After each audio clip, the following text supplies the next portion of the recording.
My girlfriend said, "God, you're so exhausting. I can do whatever I want. I don't need your permission." Those were her exact words when I asked her a simple question. I went silent. I didn't yell. I didn't break anything. I just said one word, "Okay," and walked out. But after that moment, everything changed. Right before my eyes, the mask of her wellness and spiritual love began to fall.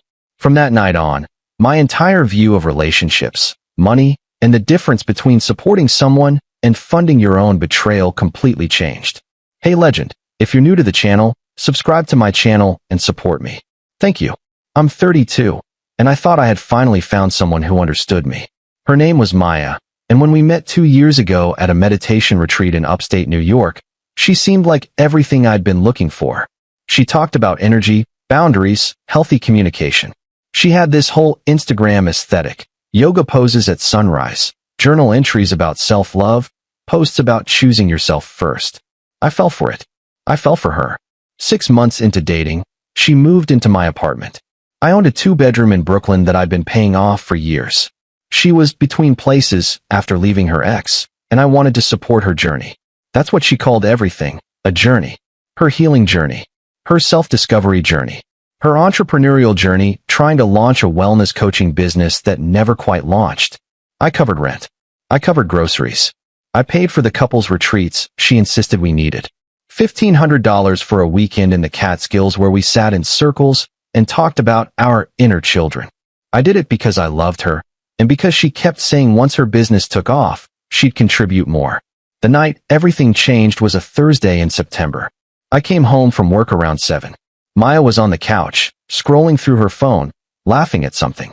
I asked her a simple question. "Hey, did you ever send that rent money you mentioned last week?" She'd promised to contribute $300. It wasn't even close to half, but it was something. She didn't look up. I spent it. On what? Does it matter? I mean, you said you'd help with rent this month. That's when she put her phone down and stared at me with this look I'd never seen before. Cold. Almost amused. "God, you're so exhausting," she said. "I can do whatever I want. I don't need your permission." I just stood there. My brain couldn't process it. This was the woman who preached about partnership, about showing up, about accountability. "Okay," I said. I grabbed my keys and walked out. I didn't know where I was going. I just drove. Ended up sitting in a Starbucks parking lot for 2 hours, staring at nothing.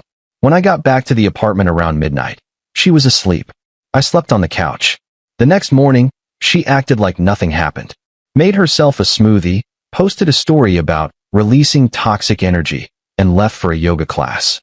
That weekend, I started noticing things I'd ignored before. She was always on her phone. Always. And she'd angle it away from me whenever I walked by. Sunday night, she said she was going to a women's circle and wouldn't be home until late. She left at 6 and didn't come back until almost 2 in the morning. "How was it?" I asked when she finally walked in.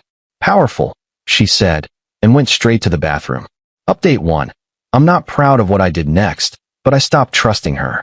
Monday morning, after she left for another one of her all-day wellness events, I looked at our shared laptop. She'd left her Instagram logged in. Her DMs were open. The first conversation I clicked on was with a guy named Tyler. Messages going back 3 months. Lots of heart emojis. Lots of, "I miss you," and "can't wait to see you again." There were voice notes I couldn't bring myself to listen to, but the texts were enough. One from 2 weeks ago. "Last night was exactly what I needed. You make me feel alive." Another from the night before our Catskills retreat. "Wish you were coming with me instead, but I'll make it work." I scrolled further. There was another guy, then another. For different conversations, all overlapping, all intimate. One of them she'd been seeing since before she even moved in with me. I took screenshots of everything and sent them to myself. Then I closed the laptop and sat there, shaking. I didn't confront her immediately. I needed a plan. That night, when she came home, I acted normal. She rambled about her day, about some new crystal she bought, about her next activation ceremony she wanted us to attend. I nodded and pretended to care. "Actually," I said, "I've been thinking. You should invite some of your friends over this weekend. I feel like I don't know them well enough." She looked surprised. "Really? Yeah.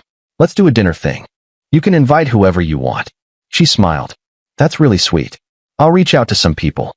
Update 2. She invited 8 people. Saturday at 7. I told her I'd handle the food, and she could just focus on hosting. She was thrilled. For the first time in weeks, she seemed genuinely happy with me. I spent that week preparing.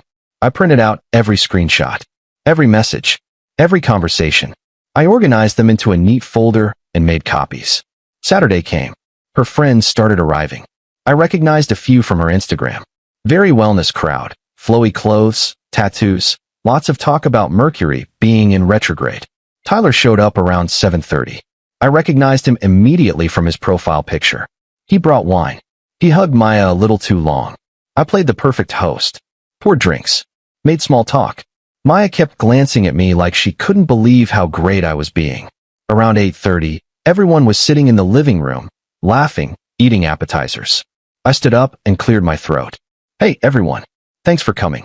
Maya and I have been together for 2 years, and I feel like I've gotten to know some of you through her stories.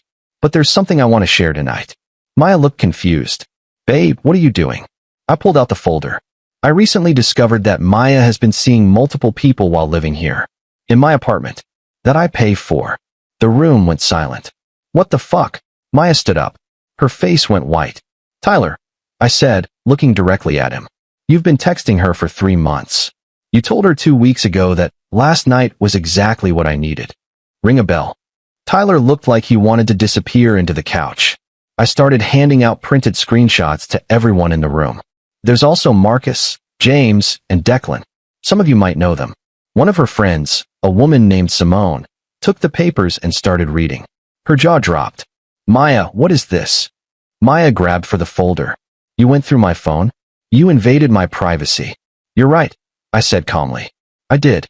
And I found out you've been cheating on me with at least 4 people while I've been paying your rent, your food, your spiritual retreats, everything. This is fucking insane, she screamed. Everyone, he's controlling. He's abusive.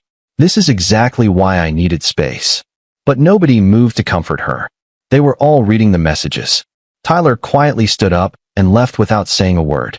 2 other people followed him out. Simone looked at Maya with pure disgust. You told me he was controlling. You said he didn't respect your boundaries. But you've been lying this entire time. I don't owe any of you an explanation. Maya grabbed her purse and stormed toward the bedroom. You have until tomorrow to get your stuff out, I called after her. I'm changing the locks Monday morning. She slammed the door so hard a picture frame fell off the wall. Final update.